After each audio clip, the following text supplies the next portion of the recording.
ప్రభువైన యేసుక్రీస్తు నామములో మీ అందరికీ హృదయపూర్వకమైన వందనాలు తెలియజేస్తున్నాను. సో, ఈ రాత్రి వేళ మరొక ప్రవక్త గురించి మనం ధ్యానం చేయబోతా ఉన్నాం. రాత్రి వేళ అంటే ప్రెజెంట్ యూకేలో టైము 8:30 అలా అవుతుంది. ఈ సీజన్‌లో రాత్రి దాదాపు 10 గంటల వరకు సూర్యాస్తమయం జరగదు. అంటే దాదాపు 9:30, 10 అలా ఈజీగా అవుతది. ఇది రాత్రి టైమే, కాకపోతే వెలుతురు ఉండింది. అందువల్ల ఆ మాట వాడాను. సో, ప్రవక్తల్లో ఒక ప్రవక్త గురించి మనం చూడబోతున్నాం. గత ధ్యానంలో యోనా గురించి చూసాం మనం. ఇప్పుడు బైబిల్ గ్రంథంలో హోషేయ గ్రంథం గురించి మనం చూడబోతా ఉన్నాం. ఈ హోషేయ గ్రంథంలో 14 అధ్యాయాలు ఉన్నాయి. ఈ 14 అధ్యాయాలు చదివే ముందు నేపథ్యం మనకు చాలా అవసరం. ఎవరు ఈ హోషేయ అని అంటే, మొదటి అధ్యాయం మొదట్లోనే రాయబడింది. ఉజ్జియా, యోతాము, అహాజు, హిజ్కియా అనే ఈ యూదా రాజులు పరిపాలన చేస్తున్న కాలంలో, అటువైపు ఇశ్రాయేల్ రాజ్యంలో రెండవ యెరోబాము ఇశ్రాయేలును పరిపాలన చేస్తున్న టైంలో దేవుని యొక్క వాక్కు బేరి కుమారుడైన హోషేయకు ప్రత్యక్షమైంది అనే మాట మొదటి అధ్యాయంలోనే చాలా క్లియర్గా ఉంది. అంటే యోనా, ఆమోసు, హోషేయ, యెషయా, మీకా వీళ్ళంతా ఒకే టైంలో వాళ్ళు గ్రంథాలు రాయబడినప్పుడు డిఫరెంట్గా రాశారు. ఎందుకంటే ఒక్కొక్కరి ద్వారా దేవుడు ఒక్కో పదాలు లేదా ఒక్కొక్క విషయాలు మాట్లాడాడు కాబట్టి ఇవన్నీ మెన్షన్ చేయబడ్డాయి. వీళ్ళంతా ఒకే టైంకి చెందిన వాళ్ళు అనే విషయాన్ని మనం గ్రహించాలి. సో, యోనా, ఆమోసు, హోషేయ వీళ్ళు ఒకే టైం వాళ్ళు. యెషయా, మీకా కూడా. అయితే ఇశ్రాయేల్ రాజులకు కొంతమంది ప్రవచనాలు చెప్తే యూదా రాజ్యంలో కొంతమంది ప్రవచించారు. యెషయా కూడా వీళ్ళంతా సమకాలికులు. సో, ఇప్పుడు ఆలస్యం చేయకుండా ఈ గ్రంథంలో ఏం రాయబడింది అనే విషయాన్ని మనం చూస్తే, కాలము క్రీస్తు పూర్వం 758 నుండి 725 మధ్య కాలంలో ఈ ప్రవచనాలు ఈయన ద్వారా ఇవ్వటం మనం చూస్తాం. సో, ఈ 1వ అధ్యాయం స్టార్టింగ్లోనే దేవుడు అంటాడు కదా, ఇశ్రాయేలీలు నన్ను విసర్జించారు, నన్ను పక్కన పెట్టేశారు, నన్ను కాదనుకున్నారు. దేవుణ్ణి కాదనుకోవటాన్ని దేవుడు ఇక్కడ కంపారిజన్ ఎలా ఉంది అని అంటే, ఈ కంపారిజన్ ఒక వ్యక్తి దేవుణ్ణి విడిచిపెట్టి విగ్రహారాధనకు వెళ్ళారు. ఈ దేశమంతా అలానే జరిగింది. దాన్ని పోలికగా వ్యభిచారము అనే మాటను ఇక్కడ దేవుడు పోలికగా వాడాడు అనే విషయాన్ని గ్రహించాలి. విగ్రహములతో వ్యభిచరించరి అంటే అర్థం ఏంటి? విగ్రహారాధన చేశారు అని అర్థం. ఇక్కడ బైబిల్ కాంటెక్స్ట్ ఎప్పుడు కూడా అదే ఉంటుంది. కాబట్టి ఈ జనులు యెహోవాను విసర్జించి బహుగా వ్యభిచరించారు కాబట్టి నువ్వు పోయి వ్యభిచారం చేసే ఒక స్త్రీని పెళ్లి చేసుకో అని హోషేయకు దేవుడు చెప్తాడు. ఇది చాలా అంటే చాలా జీర్ణించుకోలేనటువంటి మాట ఎవరికైనా. పెళ్ళిళ్ళప్పుడు మన వాళ్ళందరూ ఎంత కన్సర్న్గా ఉంటారో తెలుసు కదా. క్రైస్తవులే కానీ కట్నాలు, కులాలు, ఇంకా ఎంత చెత్త చెదారం చూస్తారో అందరికీ తెలిసిందే. ఇవన్నీ దేవుని సంబంధమైనటువంటి ఆత్మ కలిగిన వ్యక్తుల యొక్క ఆలోచన కాదు. దేవుని ఆలోచన ఎలా ఉంటుంది అదే అలా ఫాలో అవటమే. సొసైటీ కొన్నిసార్లు అది వ్యతిరేకంగా ఉండొచ్చు, మనకు నచ్చాలనేవి లేదన్నీ. ఒక వ్యక్తి జీవితంలో దేవుడు ఎవరికి ఎలా నిర్ణయిస్తే అలా జరగాల్సిందే. సో, వాటి గురించి మనం కామెంట్ చేయాల్సిన అవసరం ఏమీ లేదు. చాలామంది ప్రవక్తలు వాళ్ళ భార్యల గురించి మనం ఒక లోతైన విశ్లేషణకి వెళ్తే, జాన్ వెస్లీ ఇంగ్లాండ్ దేశంలో గొప్ప ఉజ్జీవానికి దేవుడు ఆయన్ని వాడుకున్నాడు. వాళ్ళ భార్య ఆయన్ని ప్రసంగ వేదిక మీద చుట్టుపట్టుకొని లాక్కొచ్చేసిందట. చాలాసార్లు ఆయన మాట్లాడుతున్నప్పుడు లేచి నిలబడి వ్యతిరేకంగా మాట్లాడింది. నువ్వు సువార్త వాక్యం అని చెప్పి పరిగెత్తి వెళ్ళిపోతున్నావు, దేశాలన్నీ తిరుగుతున్నావు, నాకు అవసరం లేదని సర్దుకొని వెళ్ళిపోయింది. So, George Whitefield, William Carey వాళ్ళ భార్య, వీళ్ళన్నీ డిఫరెంట్ హిస్టరీస్ ఇవన్నీ కూడా. సో, మనం అన్నిటినీ ఒకే విధంగా కట్టేసి చూడకూడదు. సో, ఇక్కడ టాపిక్ ఏంటంటే, ఒక వేశ్యను వ్యభిచారం చేసి ఒక స్త్రీని నువ్వు పెళ్లి చేసుకో అని చెప్పినప్పుడు అతను అలాగే వెళ్ళి గోమేరు అనేటువంటి ఆమెని పెళ్లి చేసుకుంటాడు. ఆమె గర్భవతి అయి కుమారుని కంటుంది. అతనికి యెజ్రెయేల్ అని పేరు పెడతారు. తర్వాత మరలా ఇంకొక కుమార్తె పుడుతుంది. ఆ కుమార్తెకి లోరుహామా అనే పేరు పెడతారు. మరలా ఇంకొక కుమారుడు పుడతాడు, అతనికి లో అమ్మి అని పేరు పెడతాడు. ఎందుకు ఇదంతా జరిగింది అని అంటే, మొదటి వ్యక్తి యెజ్రెయేలు పుట్టినప్పుడు అక్కడ ఏమంటాడంటే, ఇదిగో యెజ్రెయేలు కొంతకాలానికి నేను వీళ్ళని శిక్షిస్తాను, అప్పుడు ఇజ్రాయేలు లోయలో ఇశ్రాయేలు వారి విల్లు విరుస్తాను అని అంటాడు. అంటే వీళ్ళకి శిక్ష రాబోతుంది అంటానికి మొదటి కుమారుడు. రెండవ కుమార్తె మనం చూస్తే ఆ అమ్మాయి పేరు జాలి నొందనది అని అమ్మాయికి అర్థం వచ్చేలా పేర్లు పెట్టాడు. నేను మీ మీద జాలి చూపించను. మూడవ వ్యక్తి ఏంటంటే నా జనులు కాదు. దేవుని కోపం అలా ఉంది అన్నమాట. ఇదిగో నేను మిమ్మల్ని శిక్షిస్తాను, మీరు నా ప్రజలు కాదు, నేను మీకు దేవుడుగా ఇక ఉండను, ఎందుకంటే మీరు దైవత్వాన్ని మార్చారు కాబట్టి నేను మీ మీద జాలి కూడా చూపించను, మీ మీదకి శిక్ష రాబోతుంది అని తెలియజేయడానికి దేవుడు ఆయన్ని ఆ విధంగా చేయమని చెప్పాడు. ఆ తర్వాత అలా జరిగిన తర్వాత మరలా 10-11 వచనాల్లో అంటాడు కదా, రానున్న కాలంలో శ్రమలు అయిపోయిన తర్వాత, వీళ్ళకి శిక్ష అయిపోయిన తర్వాత ఇశ్రాయేలు యూదా అనే 2 రాజ్యాలు ఉండవు ఇక. ఇప్పుడు ఇశ్రాయేల్ రాజ్యం, యూదా రాజ్యం, కానీ 2 ఉండవు. 2 కలిపి ఒకే రాజ్యంగా మారుతుంది. మరలా దేవుడు ఆదరిస్తున్నాడు, జరగబోయే ప్రవచనాన్ని చెప్తున్నాడు. నా జనము ఇక మీదట మీరు ఎక్కడైతే మీరు నా ప్రజలు కాదనబడ్డారు అక్కడే మరలా మీరు జీవము గల దేవుని కుమారులై ఉన్నారు అని చెప్పి ఒకే వ్యక్తిని నాయకునిగా ఎంచుకొని మీరు మరలా ఒకే రాజ్యంగా ఉంటారు అని 1వ అధ్యాయంలో చెప్తాడు. అంటే ఈ అధ్యాయంలో శిక్షణ గురించిన ప్రవచనం ఉంది, మరలా దేవుడు వారిని ఆదరిస్తూ ప్రవచనం కూడా మాట్లాడాడు. ఇక 2వ అధ్యాయంలోనికి వెళ్ళిపోతే 2వ అధ్యాయంలోనికి చెప్తే ఇదిగో రాబోయే కాలంలో వాళ్ళకి రాబోయే శిక్ష గురించి, దేవుణ్ణి విడిచిపెట్టి విగ్రహారాధన చేయటం వల్ల వాళ్ళ మీదకి వచ్చినటువంటి శిక్షణ గురించి. ఇప్పుడు ఆ పెళ్లి చేసుకున్న ఆమె పిల్లల్ని ఏమంటారు? జార సంతతి అంటారు. ఆమె ఒక వేశ్య.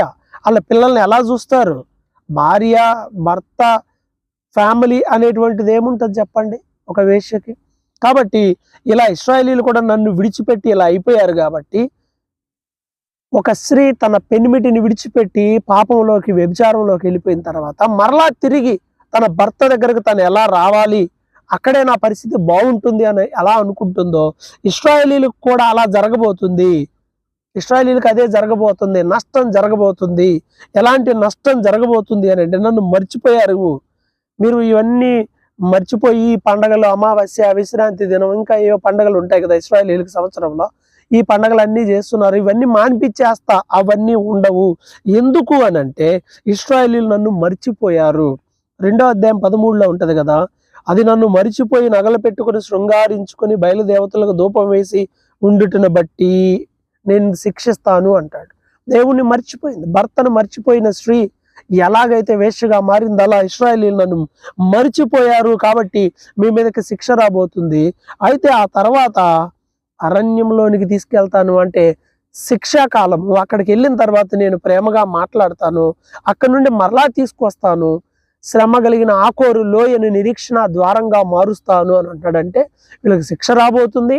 ఆ శిక్ష అనుభవించిన తర్వాత నేను మరలా వాళ్ళని ఆదరించి, ప్రేమించి మరలా వారిని దేశంలోనికి తీసుకొని వస్తాను అని, ఇక అన్య దేవతల పేర్లు మీరు ఎత్తరు అని చెప్పి, తీర్పులు తీరుస్తాను అని చెప్పి దేవుడు వారితో ప్రవచన రూపకంగా మాట్లాడటం అనేది ఈ అధ్యాయంలో మనకు కనిపిస్తుంది.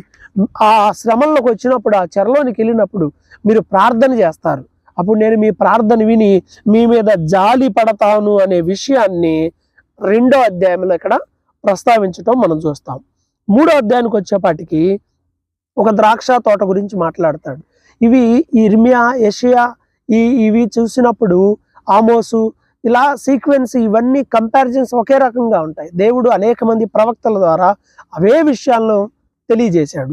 ఏమంటున్నాడు అంటే, ఒక ద్రాక్ష తోట ఉండింది, ఆ ద్రాక్ష దాని గురించి యెషయా మాట్లాడతాడు, అలాగే ఈయన కూడా మాట్లాడటం అది మనకు కనిపిస్తుంది. ఇప్పుడు 3వ అధ్యాయంలో చూస్తే ఇశ్రాయేలు ద్రాక్ష పండ్ల అడల కోసం విగ్రహాల ఆరాధనకు వెళ్ళిపోయారు.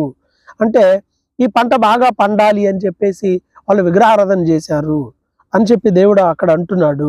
మీకు ఇంకేం మిగలదు, మీరు విగ్రహాలను వెంబడించారు కాబట్టి అని ఒక విషయాన్ని చెప్తున్నాడు. ఇదిగో రాబోయే రోజుల్లో 15 తులాల వెండి యోధమ ఎవలు తీసి ఆమెకి ఇచ్చి, ఇదిగో నాతోనే ఉండి ఇంకెక్కడికి వెళ్ళొద్దు అని చెప్పేసి ఆ స్త్రీకి ఒక వ్యక్తి ఇవ్వటం గురించి మాట్లాడుతున్నాడు. ఇదిగో ఇంత డబ్బు ఇస్తున్నాను, అలాగే ఎంత ఎదుమ ఎవలు అని అంటే, ఎదుమ ఎవలు అంటే దాదాపు 1.5 క్వింటన్నర, దాదాపు ఒక 160 కిలోలు గోధుమలు, ఇవన్నీ ఇచ్చి నువ్వు ఇంకెక్కడికి వెళ్ళొద్దు, నీకు అవసరమైన అన్ని నేను ఇస్తున్నానుగా, ఇంకెక్కడికి వెళ్ళొద్దు అని చెప్పేసి చెప్తాడు. అలాగే ఇశ్రాయేలీలు కూడా ఉంటారు.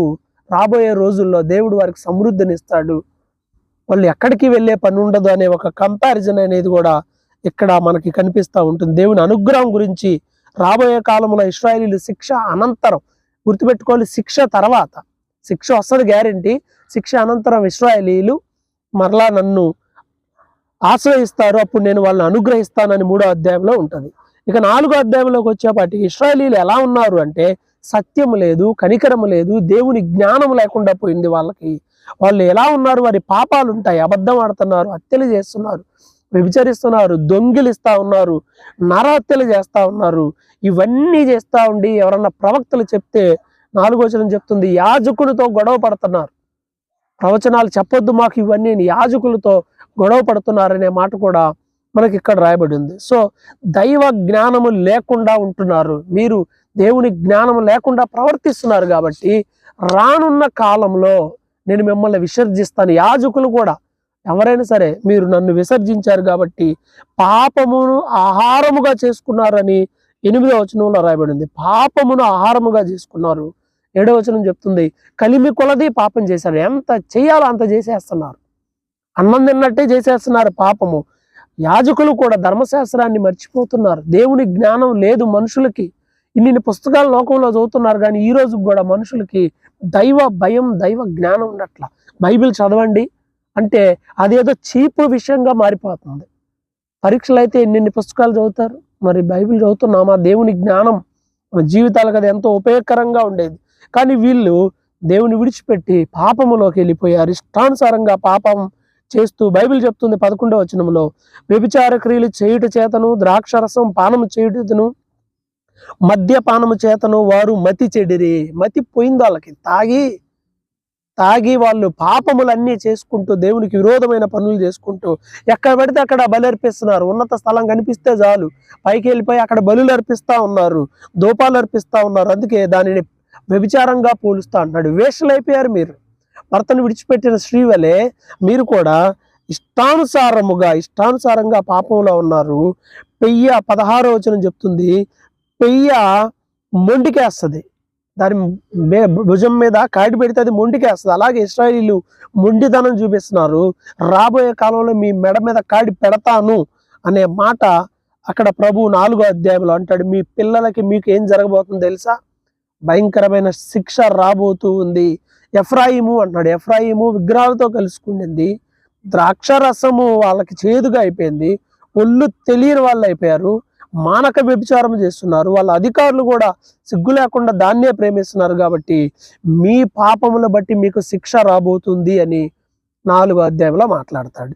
ఇక 5వ అధ్యాయంలోనికి వచ్చేపాటికి ప్రజలు యాజకుల గురించి మాట్లాడుతున్నాడు. యాజకులు ఎవరన్నా ఆ మాట వినండి, మీరు ధర్మశాస్త్రాన్ని పక్కన పెట్టేశారు, మీరు కూడా దేవుని వాక్యానికి విరోధమైన మార్గంలో యాజకులు కూడా నడుస్తున్నారు. నలుగురికి చెప్పాల్సింది పోయి మీరు కూడా వ్యతిరేకమైన మార్గంలో నడుస్తున్నారు, తిరుగుబాటు చేస్తున్నారు. కాబట్టి ఇదిగో రాబోయే కాలంలో మీకు శిక్ష రాబోతుంది అని అదే విషయాన్ని, మీ పాపములో మీరు చిక్కుపడిపోయి ఉన్నారు, ఒక రోజు రాబోతుంది మీరు వెళ్ళి దేవుడు ఎక్కడున్నాడని ఎద్దులు ఆవులు ఇవన్నీ తీసుకొని బలులు అర్పిద్దామన్నా కానీ మీకు ఎవడు కనపడడు.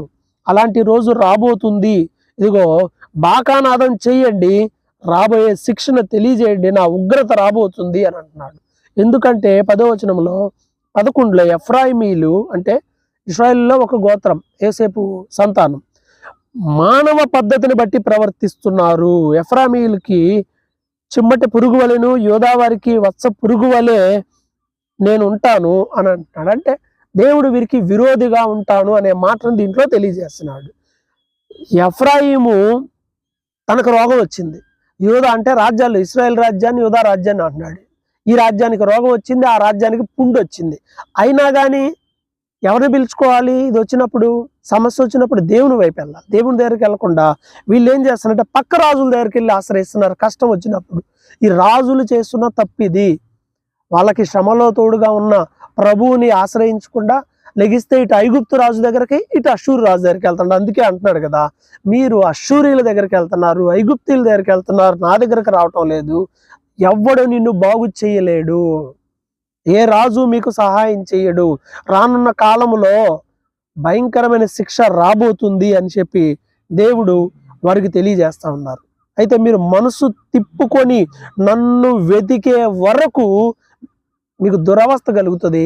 మీకు దురవస్థ వచ్చినప్పుడు అప్పుడు మీరు నాకు ప్రార్థన చేస్తారు, అప్పుడు నేను మీ ప్రార్థన వింటాను అని ప్రభు 5వ అధ్యాయం చివరి వచనాల్లో చెప్పడం మనం చూస్తాం. ఇక 6వ అధ్యాయంలో మరలా దేవుని దగ్గరికి రమ్మనే పిలుపు.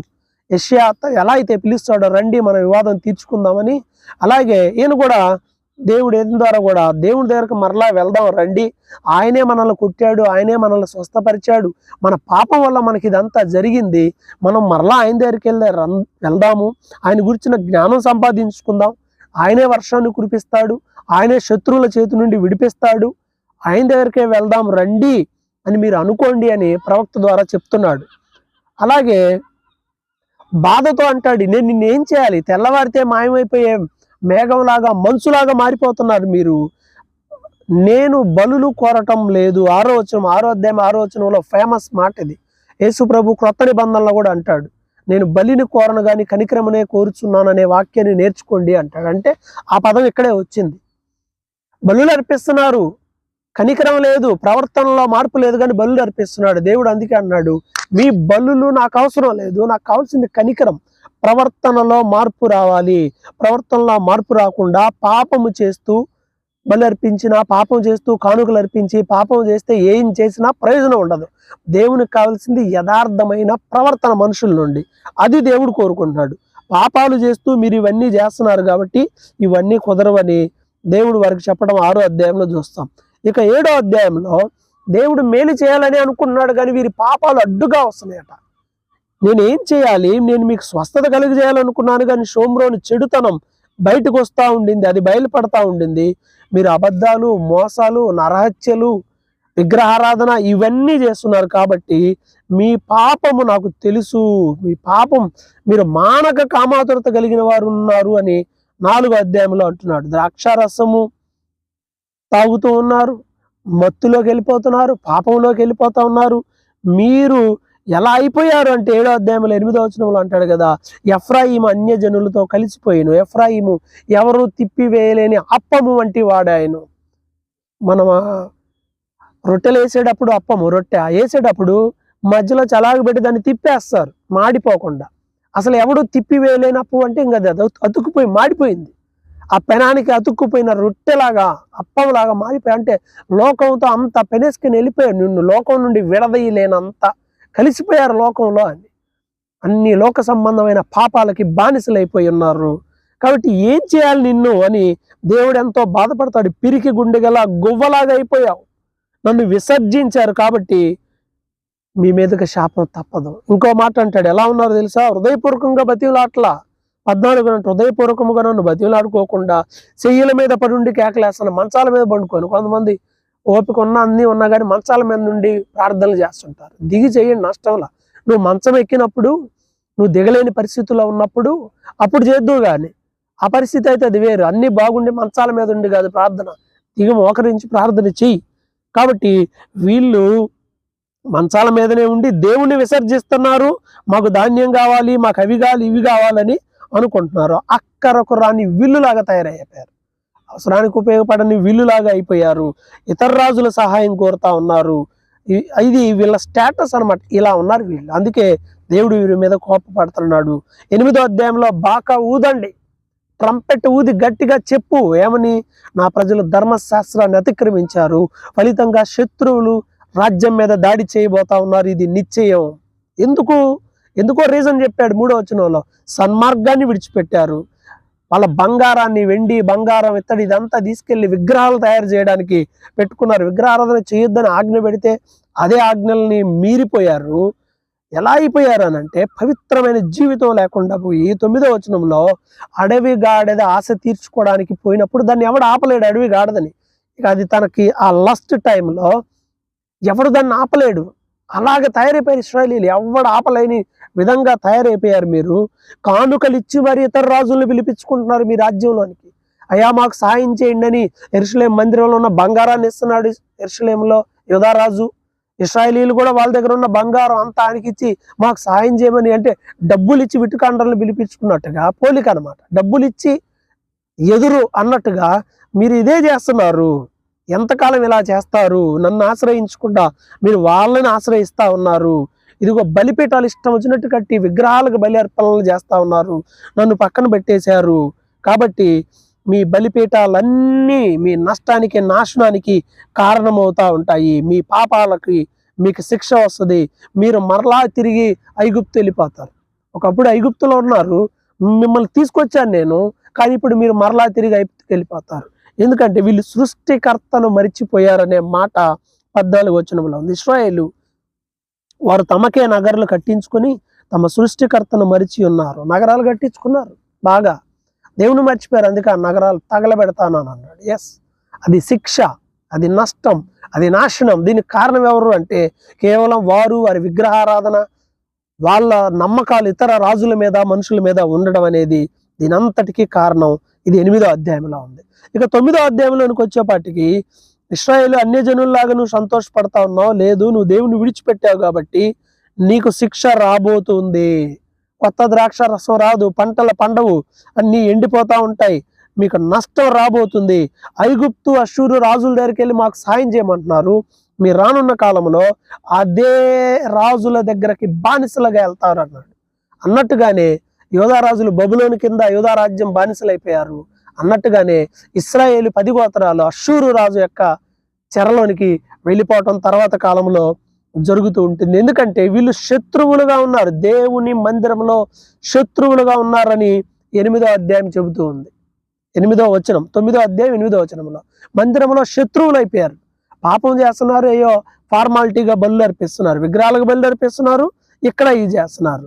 లజ్జాకరమైన, సిగ్గుకరమైన దేవతకు తాము అర్పించుకున్నారు అని 10వ వచనంలో రాయబడింది. మనం ఆ వచనాన్ని చూడొచ్చు. ఎఫ్రాయిము కీర్తి పోయింది, పక్షి ఎగిరిపోయినట్టుగా వీళ్ళ కీర్తి ఎగిరిపోయింది.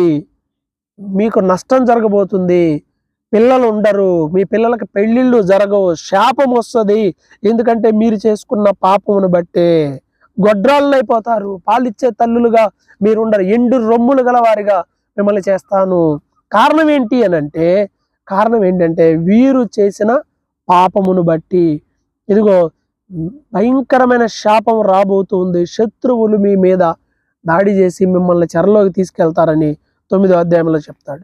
ఇంత చేసినా, ఇన్ని చెప్పినా వాళ్ళు మారట్లా, ప్రవక్తల మాటలు వినడం లేదు. ఇంకా ఏం చేస్తున్నారు? 10వ అధ్యాయంలో ఇశ్రాయేలు విస్తారంగా వ్యాపించిన ఒక ద్రాక్ష చెట్టు లాంటిది. ద్రాక్ష చెట్టు బాగా డెవలప్ అయిపోయిందట. అలా ఉండింది. అలా డెవలప్ అయిపోయిన తర్వాత వాళ్ళు ఫలాలు కూడా ఫలించారు. ఈ ఫలాలు తీసుకెళ్ళి వాళ్ళు ఎంత ఫలించారో అంత బలిపీఠాలు కడుతున్నారు. దేవుని మర్చిపోయి దేవుని వాక్యానికి విరోధమైన జీవితాన్ని జీవిస్తున్నారు. అందుకే శిక్ష పొందుతారు. పర్యవసానంగా దేవుడు అంటున్నాడు కదా, భూమి యొక్క చాళ్లలో చేదు కూరలు మొలిపిస్తాను అని అంటాడు. అంటే చేదు విషవృక్షాలు వస్తూ ఉంటాయి, భూమి చాళ్ల విషపు కూర వస్తుంది అని అంటాడు. అంటే శాపగ్రస్తమైనవి ఈ ముళ్ళ చెట్లు, విషపు కూరలు, ఇవి శాపగ్రస్తమైనవి. ఇవన్నీ వస్తాయి శాపాన్ని బట్టి అంటున్నాడు. ఇదిగో నీ మెడకి కాడి గడతాను.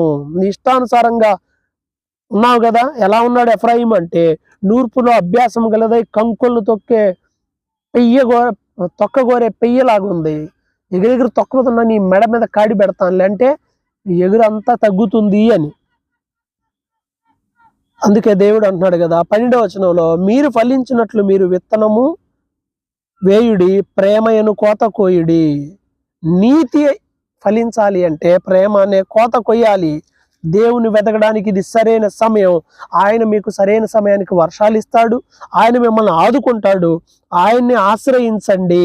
వీళ్ళు దేన్ని ఆశ్రయిస్తున్నారు? బేతేలును ఆశ్రయిస్తున్నారు ఇశ్రాయేలు. బేతేలు అంటే ఆ యాకోబు తలగడగా వాడిన స్థలమే అది.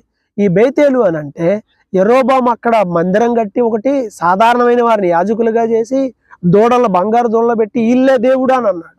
వాళ్ళు పోయి అక్కడికి వెళ్తున్నారు దేవుణ్ణి వదిలిపెట్టి, యెరూషలేము దేవాలయాన్ని వదిలిపెట్టి. అందుకే మీరు చేసుకున్న ఆ బేతేలు మీకు నాశనానికి కారణం అవుతుంది అని దేవుడు వారితో చాలా స్పష్టంగా ఈ అధ్యాయంలో మాటలను చూస్తాం. ఇశ్రాయేలు రాజు అలాగే యూదా రాజులు ఉన్నారు కదా, ఈ రాజులు నిర్మూలమైపోతారు. ఈ రాజులు ఉండరు, ఈ రాజ్యాలు కూడా ఉండవు, మొత్తం కూలిపోబోతున్నాయని ముందుగానే దేవుడు ఈ ప్రవక్త ద్వారా వారికి చెప్తాడు. ఇది 10వ అధ్యాయం. ఇక 11వ అధ్యాయంలోనికి మనం వెళ్ళిపోయినట్లయితే ఇశ్రాయేలీల పట్ల దేవుని ప్రేమ జ్ఞాపకాలు. వాళ్ళతో అంటాడు కదా, ఇదిగో నేను చేయి పట్టుకొని నడక నేర్పించాను, భయంకరమైన ఎండలో ఆ అరణ్యంలో నేను కదా మీకు తోడుగా ఉండి మీకు స్నేహించింది, ఆ 40 ఏళ్ళు మిమ్మల్ని ఎలా నడిపించానో మీరు మర్చిపోయారు. మీ పితరుల కాలంలో మీరు నన్ను విసర్జించాలని తీర్మానం చేసుకున్నారు. నేను మీ మధ్యలో నడుస్తాను, ఇదిగో మీకు శిక్ష వస్తుంది, ఆ తర్వాత మరలా నేను మిమ్మల్ని నడిపిస్తానని దేవుడు తన శిక్షను మరియు వారి పట్ల చేయబోయే ఆశ్చర్యమైన కార్యాన్ని కూడా ఈ 11వ అధ్యాయంలో తెలియజేస్తాడు. ఇక 12వ అధ్యాయంలో వీళ్ళ తిరుగుబాటును బట్టి ఇదంతా జరిగింది. 12వ అధ్యాయంలో మనం చూస్తే ఎఫ్రాయిము గాలిని మేస్తున్నాడు, ఐగుప్తు రాజు దగ్గరికి, అషూర్ రాజు దగ్గరికి వెళ్ళి వాళ్ళతో సంధి చేసుకుంటున్నాడు, వాళ్ళ కానుకలు ఇస్తున్నాడు, వాళ్ళ మీద ఆధారపడుతున్నాడు. రాబోయే కాలంలో వాళ్ళు మిమ్మల్ని శిక్షిస్తారు అని చెప్పి ఒక సందర్భాన్ని జ్ఞాపకం చేస్తున్నాడు. తల్లి గర్భంలో యాకోబు తన సహోదరుని మడిం పట్టుకున్నాడు. యాకోబు ఏశావుని తల్లి గర్భంలోనే జయించాడు, ఆ తర్వాత పోరాడాడు. అలాగే యాకోబు ఎబ్బేవు రేవు దగ్గర పోరాడాడు, ప్రభు సన్నిధిలో ఒంటరిగా ఆ సందర్భాన్ని పెట్టాడు. ఆ రాత్రి అంతా అతడు బతివులాడుకున్నాడు, పోరాడాడు, కన్నీరు విడిచాడు. బేతేల్లో దేవుడు ఆయనకి మాట్లాడి ప్రత్యక్షమే ఆశీర్వదించాడు. నువ్వు దేవుని వైపు తిరిగితే నీకు ఆశీర్వాదం, లేకపోతే ఆశీర్వాదం ఉండదు, ఆయన మీద నమ్మిక ఉంచు అని 12వ అధ్యాయం ప్రారంభంలో దేవుడు ఆ సందర్భాన్ని జ్ఞాపకం చేస్తాడు. కానీ వీళ్ళు ఎలా ఉన్నారు? 12వ అధ్యాయంలో చూస్తే 7వ వచనంలో ఉంటుంది, వాళ్ళు అన్యాయపు త్రాసుని వాడుకగా చేస్తున్నారు. అన్యాయపు త్రాసుని వాడుక అంటే దొంగ కాటా వేస్తున్నారు. ఇతరుల బాధ పెట్టాలని కోరుకుంది, మాకు ఐశ్వర్యం ఉంది మాకేం లే అని అనుకుంటా ఉన్నారు. కాబట్టి చాలా మంది ప్రవక్తలు పంపించినా కానీ ఎన్నిసార్లు అనేక విధాలుగా చెప్పినా వాళ్ళు తమ పద్ధతుల్ని మార్చుకోలేదని 10వ వచనంలో ఉంది. అందువల్ల మీ దేశానికి నష్టం రాబోతుంది, దేశానికి శాపం రాబోతుంది.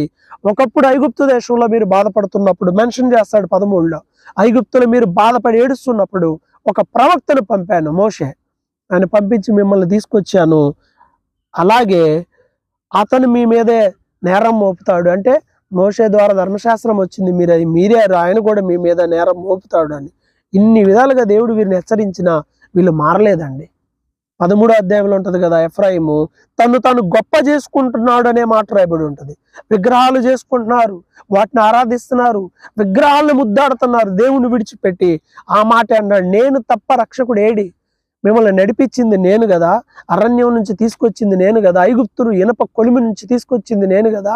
మీరు బాగా అన్ని దొరికి తిని తృప్తి పొందిన తర్వాత మదించి నన్ను మర్చిపోయారు. మీరు కొంతమంది విశ్వాసులు కూడా అలానే ఉంటారు, అన్ని దొరికాక దేవుని కూడా మర్చిపోయి దేవుని వాక్యానికి విరోధంగా ఉంటారు. అందుకే అన్నాడు కదా, నీ సహాయం చేసిన నీవు నీకు విరోధిగా భావించుకున్నావు కాబట్టి నీకు నష్టం రాబోతుంది అని దేవుడు కోపంతో వారితో మాట్లాడే విషయాలు ఇక్కడ ఉంటాయి. మీ పాపం భద్రపరచబడింది, మీకు శాపం రాబోతుంది అని చెప్పి చివరిలో మీ తిరుగుబాటు బట్టి మీకు శిక్ష తప్పదు అని వాళ్ళు గట్టిగా చెప్తాడు.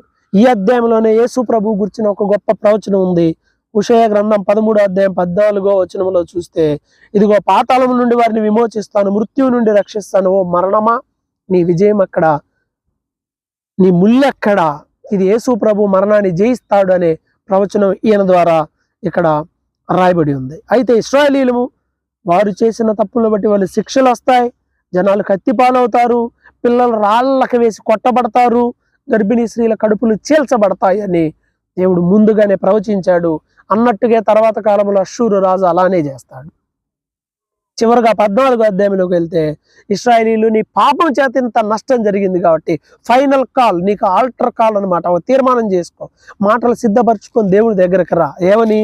ఇదిగో నేను చేసిన పాపాలన్నిటిని బట్టి మాకు శిక్ష వచ్చింది ప్రభువా, ఈ ఎద్దులు ఈ అర్పణలు ఇవి కాదు, ఇవిగో మా మాటలు ఇవి, మమ్మల్ని క్షమించు అని నువ్వు మా దగ్గరకు రా.